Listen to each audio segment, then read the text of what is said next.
Hi, welcome to Ask Ralph and Lahni, the health show by Ralph and Lahni DeAmicis. I'm Ralph DeAmicis. This is a special episode.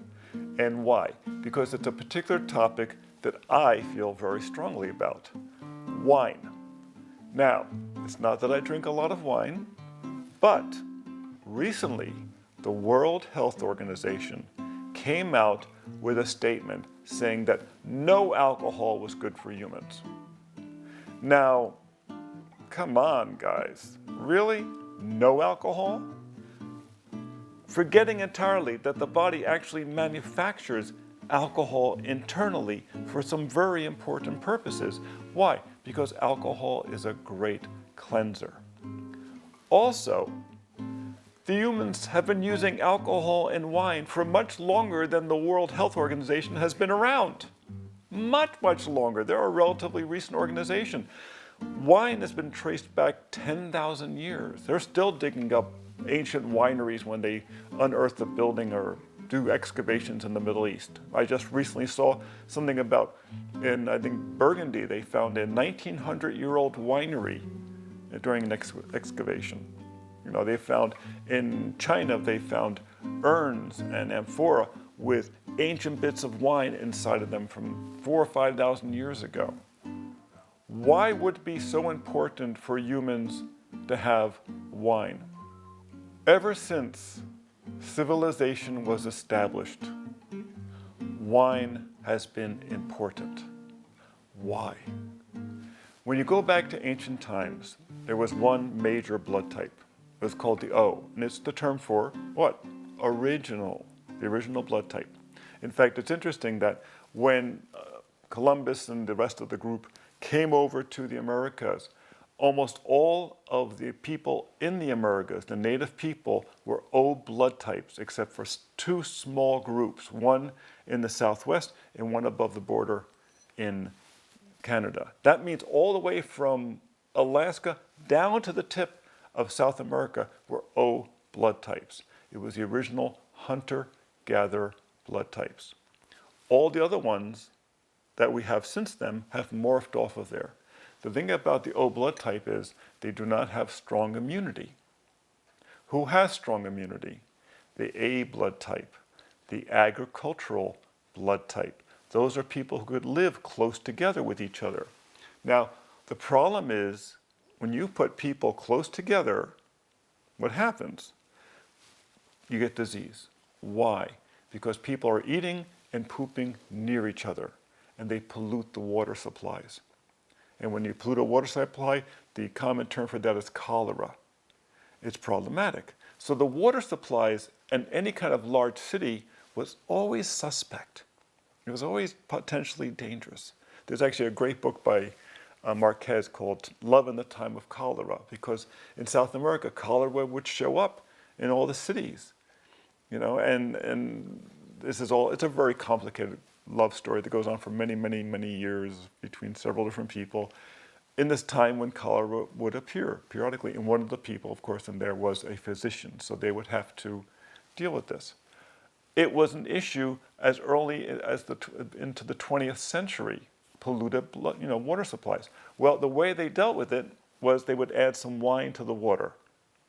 Why?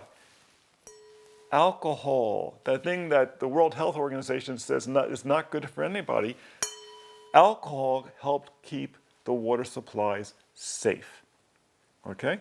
They would add a little bit to the water so they could drink it. Now, if you lived in the country and you had a well and people weren't around it, then it was safe, of course. But in the cities, they always added alcohol. Now, in England and in the northern European countries where they did not make alcohol, they made beer. And they would say that babies in England would go from mother's milk to weak beer because water supplies were not safe in the city.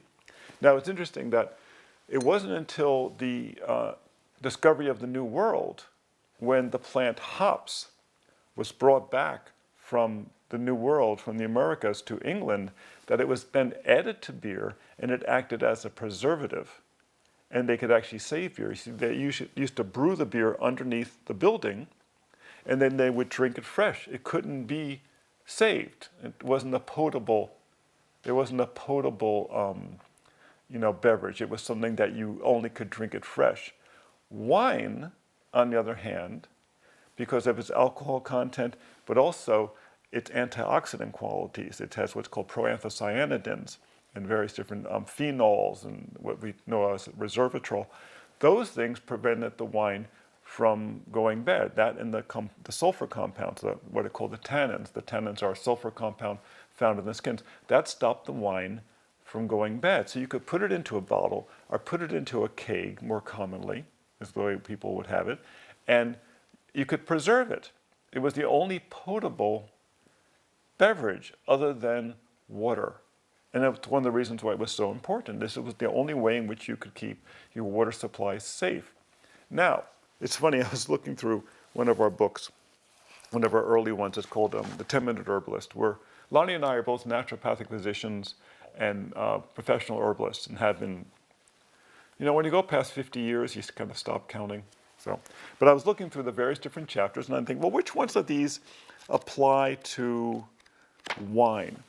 And I realized, oh, there it is. Lifting the spirits.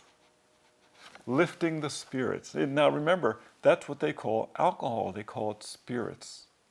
But it's also because of the effect that wine and alcohol has on the mood. This idea that no level of alcohol is good for people. This is really the return of Prohibition, the thinking of Prohibition. And why did Prohibition develop? How did Prohibition happen? I mean, it didn't happen really any place else at that time. This was 1919. It didn't happen in Canada.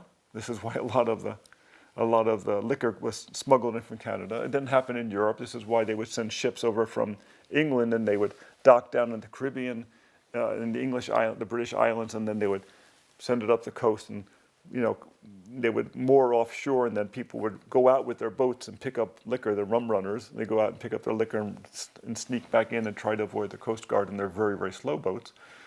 Why did it happen here?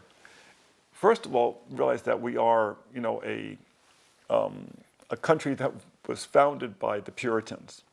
So they tend to be a little harsh at times. But additionally, what happened was, that didn't happen in Europe, was we had a civil war. We had a major civil war.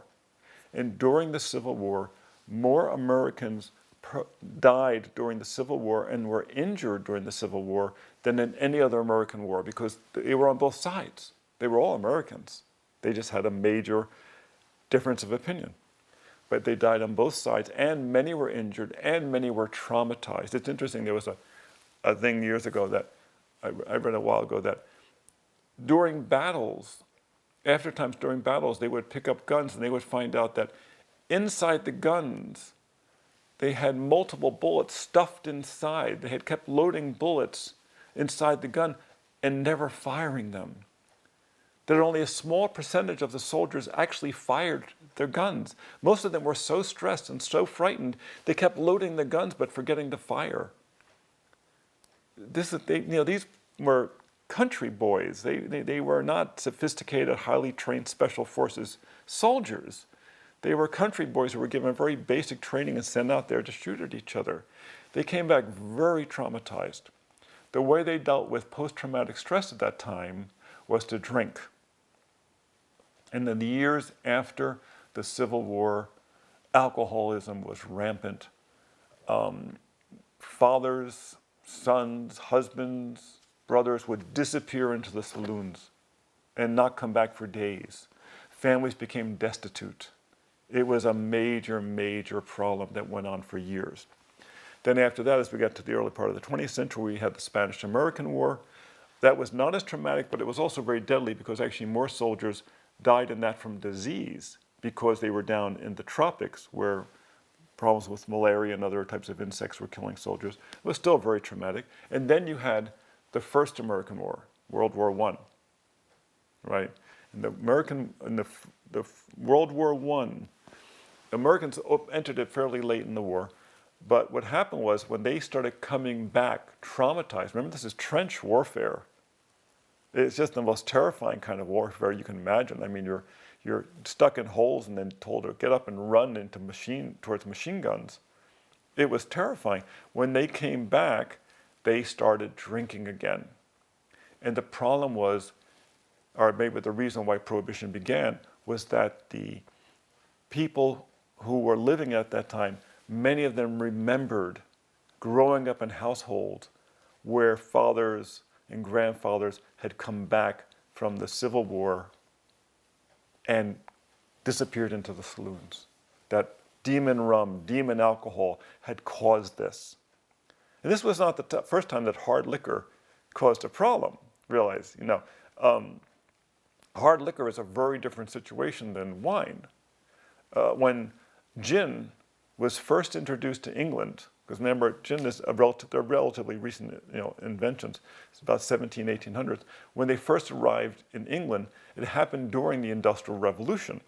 So here you had all these traditional craftsmen being dispossessed from their careers. It used to be that gunsmiths would make individual guns, and blacksmiths would do a lot of the hand labor. They actually, lost their careers. They had to go into the cities and try to find jobs there. And a huge number of people got dispossessed and went into poverty and moved into the cities, into London and the other big cities, with no work. It actually developed this incredibly complex class of thieves.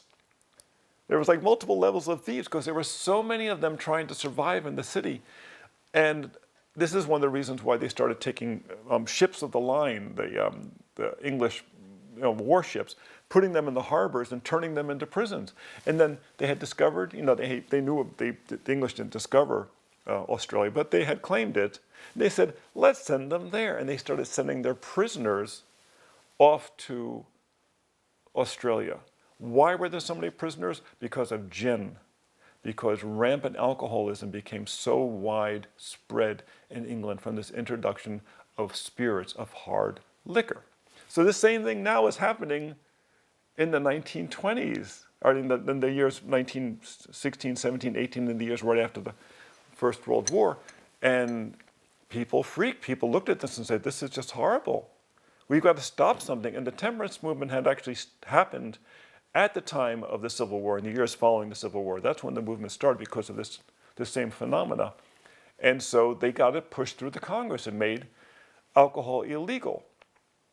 Well, in Napa, there were about 150 wineries, and overnight they went down to 3.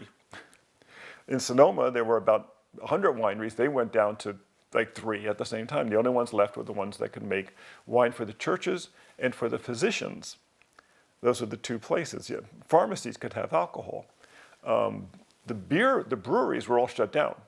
They were shut down completely. Why? It was 1919, right at the end of the Second World War. They were mad at the Germans, and almost all the big brewers were German, so they shut those down. And all the wineries were shut down except for the ones for the churches. Why couldn't they shut down the ones that were making wine for the churches? What is America established on? Freedom of religion. If they stopped them from having wine in the Catholic churches and in the Jewish temples, they were interfering with freedom of religion. Remember, what was Jesus' first miracle? At the wedding, he turned the water into wine. Jesus was a winemaker. It's all through the Bible. It shows up all over the place. When Adam and Eve had their sons, Cain and Abel had to go find work. What kind of work did they do? One became a shepherd, and the other one tended vines. What kind of vines do you think they were? Huh? You think were berries? Well, guess what? Grapes are a type of berry. And once again, this is the sign, when you talk the story of Adam and Eve, you're talking about this movement from the Paleolithic period, from the hunter-gatherers to the agricultural period. They left the garden of the Paleolithic period and went into cities. That was the beginning of agriculture. So the use of grapes and vines have always been essential for this. But when they did Prohibition, what did they do? They made it illegal to make wine except in these small situations. But it also happened at a time, 1919, when the second big migration of Italians were coming to the United States. And I'm not sure if it's still true, but at one time, the Italians were the largest migration ever to come to the United States. About 60 million came to the United States. A bunch more went to South America. There's actually more Italians left Italy than are in Italy today. So in 1920 was part of the second big Italian migrations. And wine was an important part of their diet. Remember, in agricultural communities, wine was an important source of calories for people. It wasn't just to purify the water and to make them feel better and to improve the mood and things like that. And when people get older, wine is very helpful because wine is fairly acidic. And as you get over age 50 or so, your digestion gets weaker, your stomach acids go down, and the acid in the wine helps with the digestion. This is why many people, as they get older, find that having a little wine with dinner really helps their digestion in a very positive way. Also, if there's any type of pathogens in the food, the alcohol in the wine will neutralize that. There's a lot of benefits that come from this. The proanthocyanidins are very good antioxidants. So they couldn't really outlaw wine entirely for the Italians, but the thing is with the Italians, most of them had local winemakers. They had someone in the community that made wine, and they would buy grapes and they'd make wine for their locals. And it's like that today in Italy. When you go into any little town, there's little local winemakers who, people bring their jugs by and fill up from the barrels. So they said, okay, we'll allow wine to be legal, but it can only be like 1% alcohol. And that lasted like 15 minutes. Because at 1% alcohol, the wine won't even last because the alcohol is part of what preserves the wine. So they said, okay, and they moved it up at 8 or 9%. The thing is, who's coming by to check? Now, the reality is, the way most European wines were made for years, wines were normally 9, 10% alcohol. They weren't that high. There's places in Europe now where you find wines that are 6 and 7% alcohol. Some people say you can drink it all day long. You barely notice it. It just kind of relaxes you. So 8 or 9% alcohol, that was a normal wine. And I know about these winemakers because my grandfather was one. He had been a winemaker in Italy. And what happened was in the late 1800s, phylloxera, the bug that lives in the soil in the United States that attacks the European vines, had made it to Europe. It made it to France. In the late 1800s, it made it to Italy. And at that time, 80% of working Italians worked in the wine industry in one way or the other. They were major producers in Europe. They'd been shipping since Roman times. In fact, during Roman times, the Romans had given Italy the sole right to export wine. Other places could grow it, other places could make it, but only the Italians could export it. So they had developed this tremendous infrastructure. And then when you go there, you see it's planted all over the place. All these terraces have been around for hundreds and hundreds and hundreds of years. So like the Cinque Terre, when you go there, all these hillsides filled with grapes that seem to go straight up. It's like that through much of Europe. In Austria and Germany, it's also like that. A lot of terraced vineyards. Huge amounts of work have gone into that. So my grandfather would go down to what's called Down Neck in Newark, and he would buy boxes and boxes of grapes. And he had barrels in the downstairs of the house. So my father and his older brothers, before they would go to school, would have to go down and do punch downs.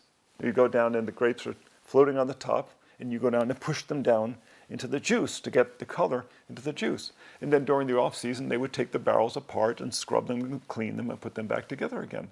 Now, people always wondered about the fact that when my grandfather came over in his late 20s, he married a woman with 4 children. She was a widow with 4 children, 3 boys and a girl.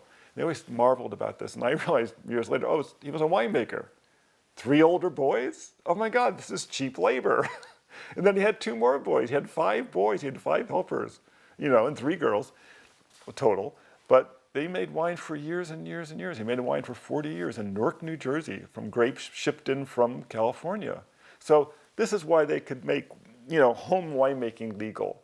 Now, what was funny was that while normally you would think Prohibition is going to be horrible for wine country, it was really good for the growers in Napa, but especially Sonoma. Why Sonoma? Because in Sonoma, there were a lot of Italians. The climate of Sonoma is very, very similar to Piemonte in Italy, northern Italy. Piemonte, Piedmont means the foot of the mountains. It's all the way in the north.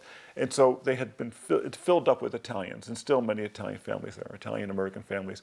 So they knew, they had a lot of connections with all the Italians along the Northeast, New York, New Jersey, especially New Jersey, all the way down to Washington, and they shipped grapes for 13 years. There's actually beyond that. They've been shipping grapes for years, in refrigerator cars with dry ice. They would ship them across the country. So this was permitted. And each family could make up to 200 gallons per family, which is an awful lot of wine. And this, remember, these people are urban. They're living in cities. They're living close to each other. They're living in tenements. The wine was one of the things that kept them healthy. The wine was one of the things that kept them sane and social.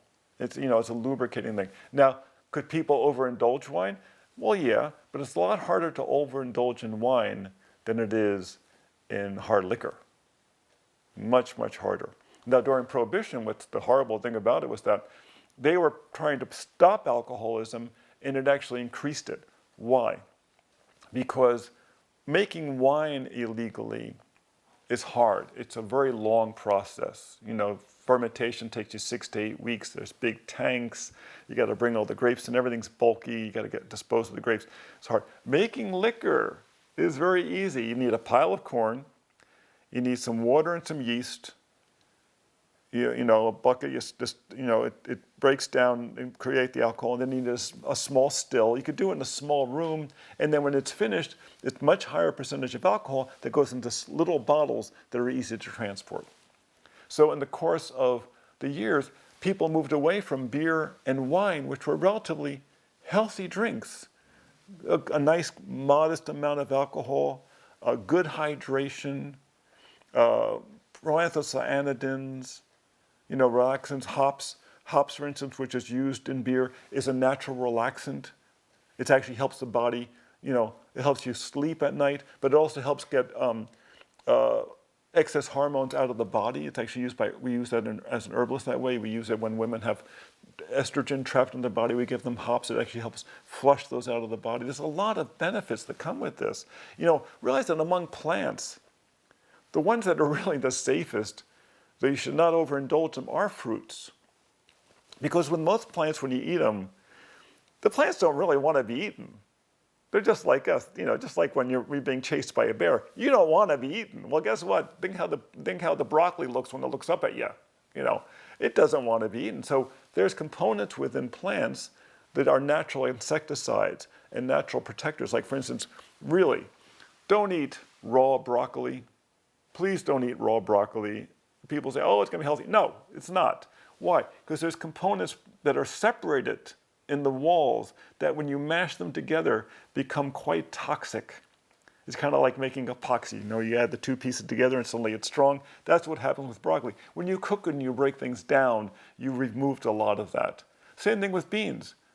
Many of the beans that people eat in chili and stuff, if you ate them raw, they would kill you. 20 beans could put you in the hospital definitely and possibly kill you if you ate them raw. It's only when you've been soaked overnight and cooked and so that you've removed most of the toxins, not all of them. There's still in there, there's things in there that go down and they interfere with the thyroid, they interfere with your absorption. Same thing with broccoli and cauliflower and kale. People say kale is a great health drink. These things all interfere with the thyroid. The original health drink is wine. That's the original health drink. The kale smoothie, best thing you do is avoid it, in my opinion. Now, I'm an herbalist literally since, 1972? You'd think by now I'm getting the hang of it? Really. These plants that interfere with the thyroid, they make you fat. The ones that interfere with your enzyme function, like the beans, they make you not prosper. Why do you think cultures that live on like rice and beans and such, why they're so much smaller? Because it interferes with the ability to absorb nutrition, especially minerals. Things like brown rice. Brown rice is so healthy, they say. Guess what? Brown rice is extremely high in oxalates. Oxalates are the thing that cause bladder and kidney stones.